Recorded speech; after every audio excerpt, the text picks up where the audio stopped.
সুপ্রভাত বন্ধুরা, মিমো আর লিওর লড়াই দেখিয়ে তোমাদেরকে সুপ্রভাত করলাম। দুজনে মিলে দেখো ঝগড়া করবে, দেখো তা দুই ভাই দেখো, আর এই বড় ভাইটাই মার খায়, লিওটা। এখন কটা বাজে? 7টা বাজতে 10 মিনিট বাকি। দেখো প্রমিলা, প্রমিলা সুপ্রভাত করো আমার বন্ধুদের। সুপ্রভাত বলো।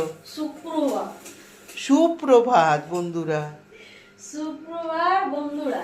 হ্যাঁ, তো দেখো লিও আর কিরকম লড়াই করছে দেখো বন্ধুরা, সেইটা তোমাদেরকে দেখালাম। দুজনে মিলে, এই লিও দূর থেকে গা ফোলাবে, মারতে পারবে না, রোগা আছে, মিমো পন করে মেরে দেবে, সেটা দেখাচ্ছি তোমাদের।